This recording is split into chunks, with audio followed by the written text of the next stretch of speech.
will call you out by name as you go.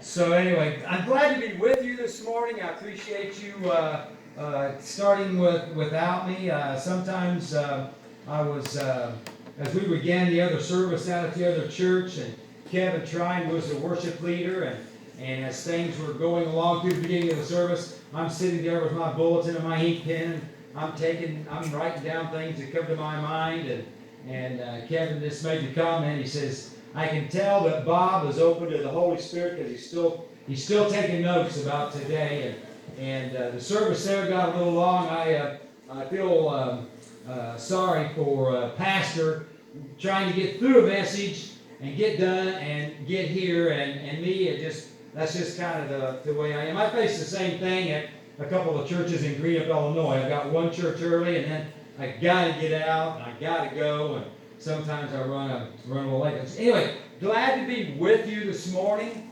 Can you hear me if I step out like this? I figured you could. So anyway, how many of you make New Year's resolutions? I do.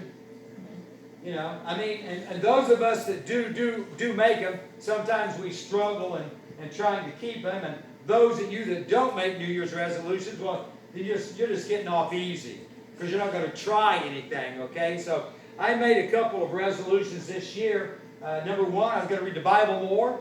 I'm going to pray more. I'm going to lose 15 pounds. Well, I've not lost the 15 pounds.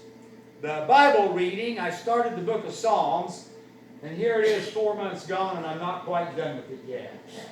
That just goes to show you, I mean, you know, you start off really good, and then, well, I don't feel like it this morning, or I got to go do this, or I forget about it, you know. And so my Bible reading is kind of fell to the wayside. But my prayer life, my wife has kept me on stride for our prayer lives. That was a commitment we made this year to strengthen our walk with the Lord.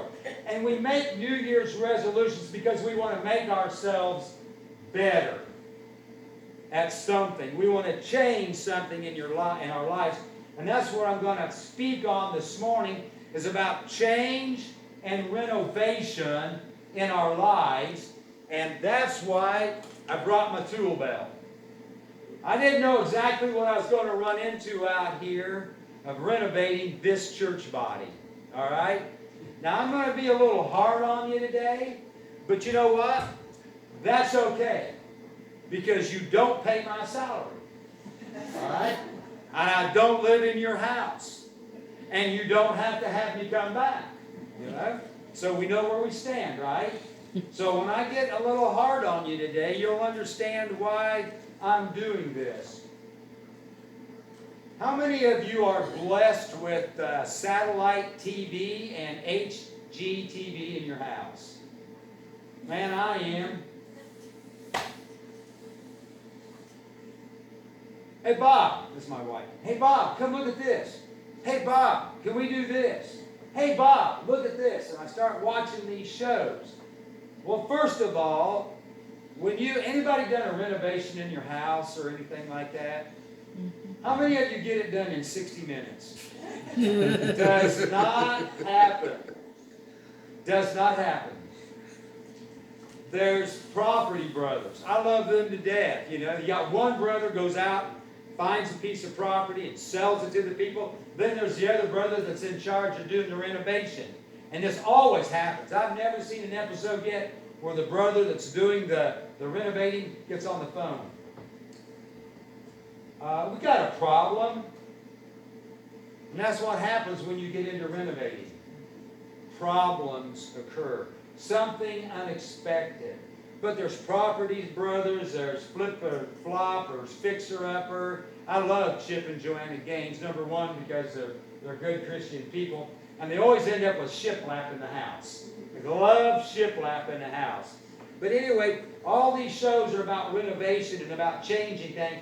But there's a couple of things about renovation. Number one, they take longer than what we think. And number two, they're messier than what we think. We can get into some real issues and real difficulties when we start to renovate. And I'm not going to talk not only this morning about renovating our homes, renovating our churches. I mean, this morning when the praise song come up, like, turn it up. Turn it up, okay? And I'm going to talk about that a little bit too. But also renovating our spiritual lives and how we go about doing that in our own life and in our own walk with Jesus Christ. Now, when I come this morning, I even got them out of the bottom of my closet, out of the bottom drawer in my dresser, a pair of jeans that had the knees ripped out. I didn't buy them like that. I made them like that by working, okay? The knees were out. And I thought, oh man, I'm going to talk about renovating. I really need to wear my work clothes, you know? But I got to looking at them this morning, like, man, they probably won't let me in the door. You know? But anyway, I got up really early. I'm an early person anyway. Those of you that don't know, I go to... I switched about 6 years ago, but anyway, I go to the Baptist Church in Marshall. We are the ones, and this is why renovation is so imminent in my mind, we are the ones that bought the old Walmart. All right, so we've been renovating. I mean, it's amazing when you take a Walmart of 40,000 square feet and you just go in and gut it, tear the ceilings out, take the insulation down, cut trenches through the floor for bathrooms and water lines, and you build walls. It's just amazing what it looks like. People will walk in and go, looks different than the last time I was in here. Well, I hope so. Even though they, because I've not been there that long since they bought it 7 years ago. We've been going there 6 years. We've been building walls and doing all this kind of stuff. And lo and behold, last year, I got a hold of the gentleman that helped us build, and he goes to church there. I said, hey, I got a project at church I want to do. I'm the head of the trustees. So I don't get to do everything I want to do, but there's things that get put on my shoulders. And I said, Frank Livings, I said, can you come in? I got a question to ask you. He came into church and met me there. We built a nice big, as soon as you walk into our church, we built a nice big room there for coats. Because down at the other church, we were always short on coat space.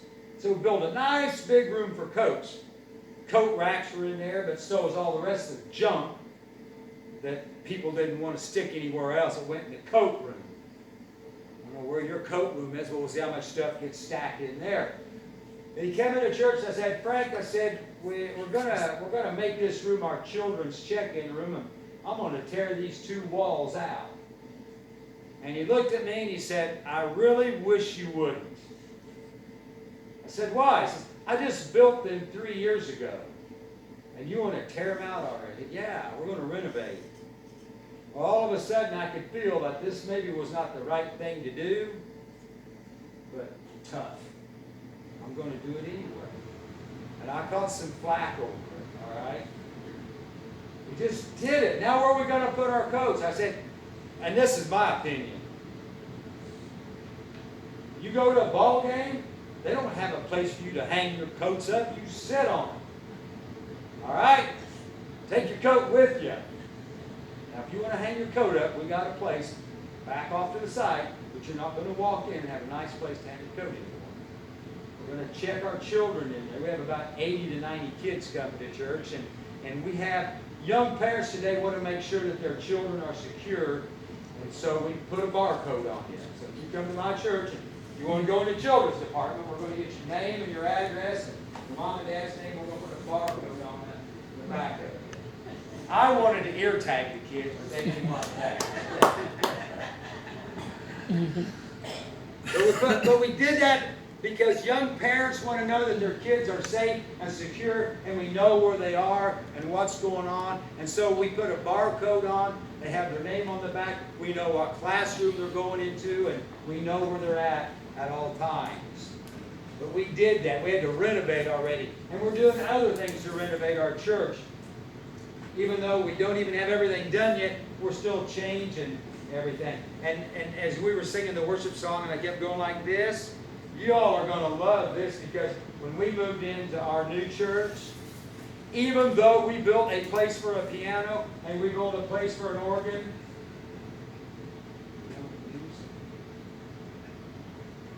And my mama, she's 86 years old, played the organ in church all of her life. I'm sorry, but we don't play much traditional music anymore. I grew up on the traditional music. I understand. I know the traditional songs by heart. I don't know all the new songs, but as I told my mama, I love you to death, but mama, it's not about you anymore. You're good. I know where you're going. But we had a vision in our church to change, to renovate. And Pastor Stahl didn't ask me to come out here and jump all over. I did the same thing downtown. Getting the same message they got down there. I'm not here to scold you, yell at you, say, this is what we got to do. I'm just telling you that sometimes renovation is hard. Change is hard. But we play all contemporary music. And when I kept going the thumbs up, let's get that music louder. If it's too loud in our church, we have earplugs for you in the back. I know, I see it on your face. Like, we had 472 people at church last week. We run close to 300, and most of them are young people. We have a coffee bar in our church.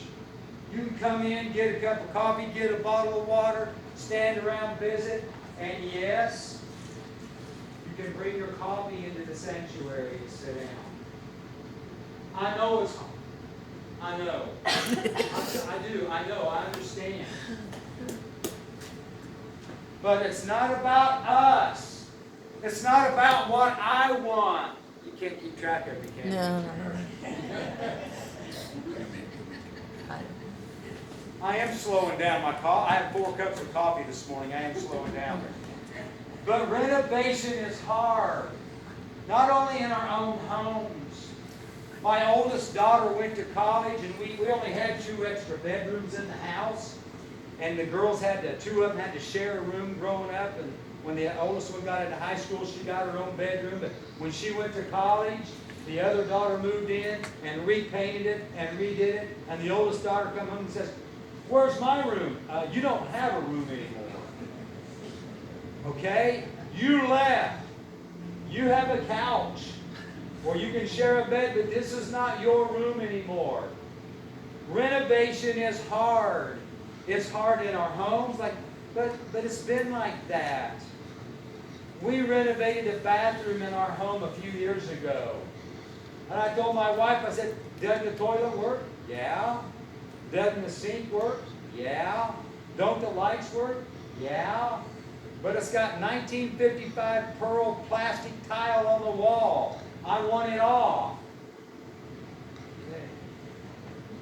It worked fine the way it was, but she wanted it to be different.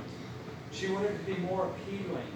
And I'm not saying that our churches aren't appealing. I'm saying that sometimes we got to do renovation and we got to do change in our buildings, our church buildings, and our houses of worship. But it starts with us first. Renovating in our own lives. And that's hard to do sometimes.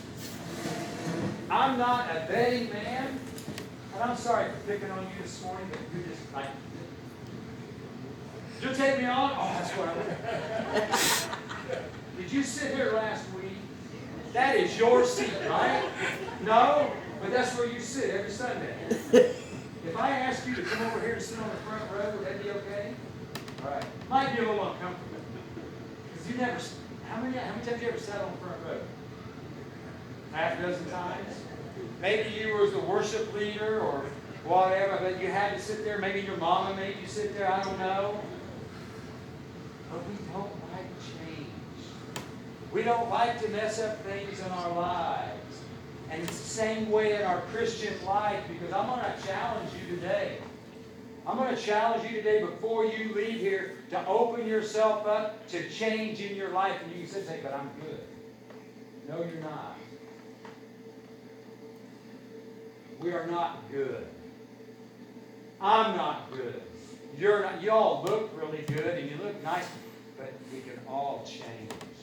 There's something in our lives that we can change. Something that we can do better to be God's servant. Nehemiah come to Christ and said, what do I need to do? And Jesus told him what? You got to be born again. You cannot be the same old person. You cannot live your life the same way. You cannot do the same things. You have to change. And change is so hard. I'm getting ready for my nephew to come into my farming operation. Lord have mercy. Now I know why God gave me girls. I couldn't have done it if I had 3 boys. Somebody would be dead. But my nephew's coming home. He's going to take on the family business, and it's going to be difficult for me because he'll want to do things different than the way I did. But I think I did the same thing to my dad. My dad smoked a pipe when I was a young man. And after he quit smoking a pipe, he kind of yelled at me a whole lot more. I always bit down on that pipe. Change is hard in our lives. Renovations is hard in our lives. But we've got to recognize a few things. We got to understand that there's something that we want done different. All of us can be better than we are. All of us can. And I don't care what age. My mama, I love her to death. I'm going to pick on her this morning a little bit. And if I ever hear that she mentions something I said here, I will hunt you down. But she's 86 years old. I love her to death. She played the organ at church for years. She worked in the kitchen for years. I mean, my mama was one of those people that grew up the hard way with milking cows and gathering eggs and separating cream and raising 4 boys and helping my dad. And she was the same way in church. But she's 86 years old. She's blind in one eye and only has like 50% vision in her other eye. She doesn't know the new songs. She can't read them on our big screens. She doesn't like the music. I said, Mama, you can pray. You can be a prayer warrior. You can sway back and forth as the music plays. Listen to the words. But it's hard for her. She doesn't like us, but she's got to face the reality. She's not who she was 30, 40 years ago. But she's still a viable instrument, a viable vehicle for God to use. What is it they say? If you don't have anything good to say, then don't say anything. Lordy, Lordy, people in church have got to learn to do that. Because I took a couple of walls out of the coat room. I got a lady, I love her to death, saint of the church. She finds one of them coat racks and she drags it out every Sunday morning. And that's okay, but we have made a decision that we don't want it in our main foyer. When new people, guests, are coming in for the first time and the coat rack's right here against the side of the wall, stick it in the hallway, leave it in another closet, but we're not having it sticking in the hallway. I love her to death, but again, you know how church people can be. And as by the smiles and the giggles, I know you know. Really? Is that what it's about? It's not about us. Understand? It's about us reaching out and getting a hold of other people. Jesus gave us a great commission. Go out into the world. Go out and get people. Our mission statement is to help people follow Jesus. Come as you are. I'm an early person. I opened up church this morning. We were having baptisms again this morning. We had 3 one Sunday earlier in the month. We had 5 baptisms last week. We got 3 more this week. I want to make sure the water was nice and warm. I started coffee in the coffee bar. And then I stopped by church. I forgot my tool belt. I leave it in church all the time. I'm always tearing something up, remodeling. I stopped to get that, and my aunt, she goes, "You're not dressed for church." I said, "Yeah, I am." She goes, "No, you're not." She goes, "You don't even have," I wear blue jeans and a nice shirt. I had this on today. She goes, you're not dressed for church? I said, yeah, I am. I said, I'm going to Paris and do some renovating today. I don't know where my really good clothes. I don't know what kind of a mess I'm going to get into. And if I need to, I got my hard hat out in the truck.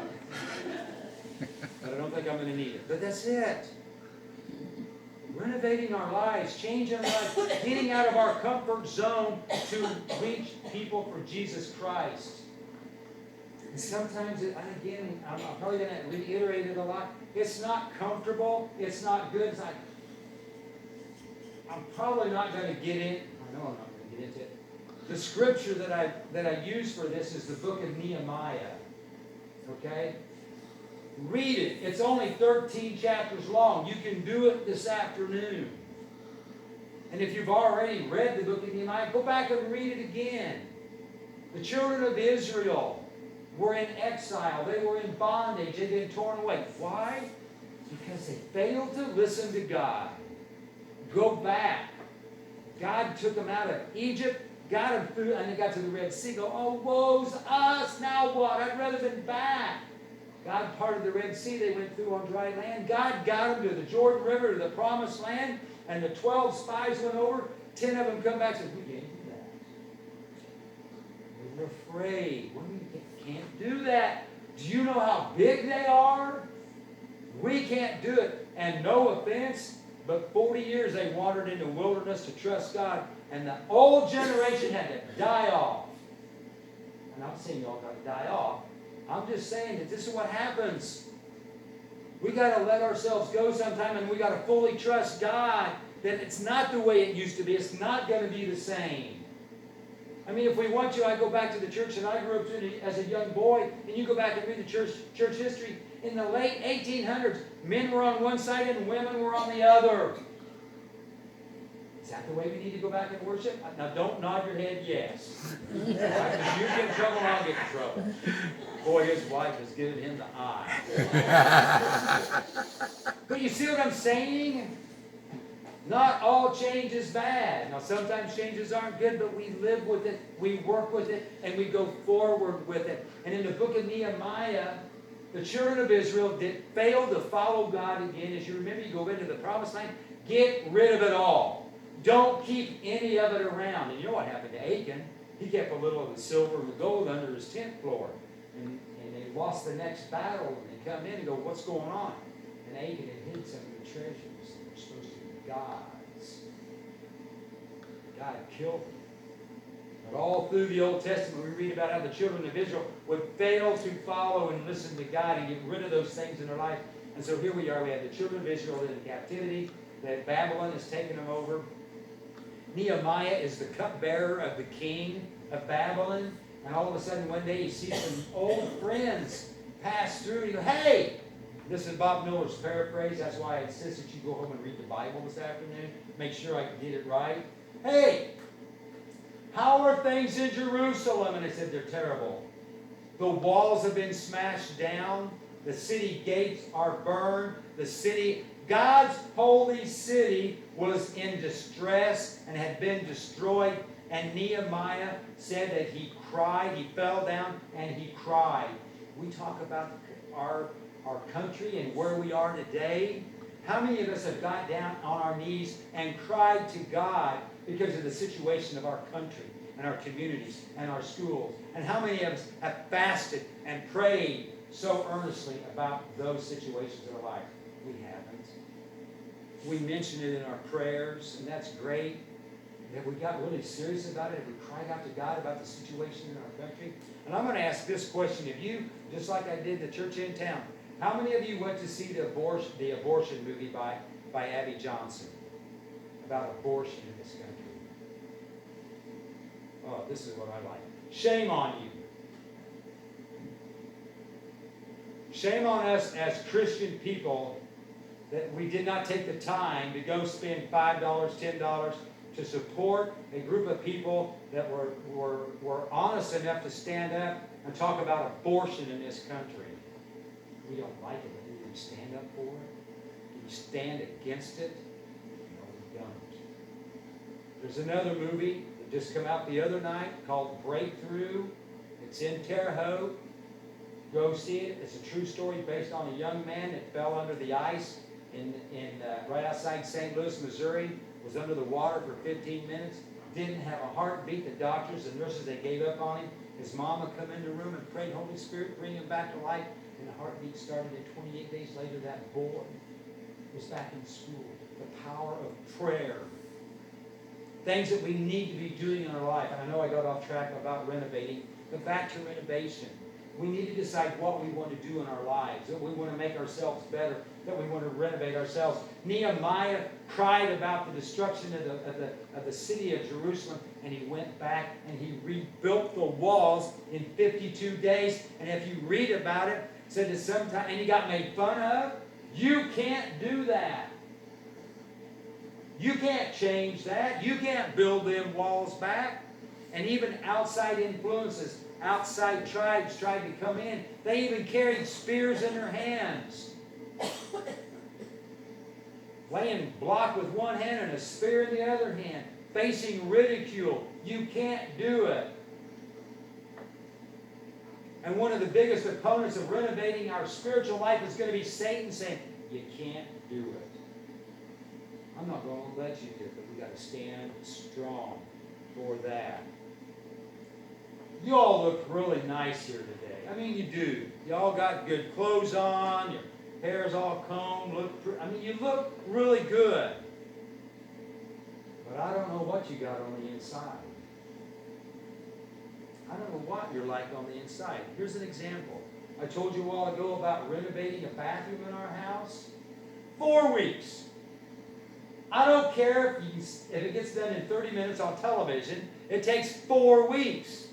Because once you start tearing stuff up, it's like, man, I better take care of this. Man, I better take care of that. 4 weeks took to renovate this bathroom. Now, you could have drove by my house. The yard was mowed. The grass was green. Flowers were blooming. Birds are singing. But in my living room, sat a toilet. 4 weeks that toilet sat there. My wife got very disgusted. 4 weeks. But I said, honey, I can't put, that's the last thing that goes in. Well, do we have to leave it in the living room? I said, where else are we going to put it? In the front yard? Well, no. Left it in the living room. House looks great on the outside. Y'all look.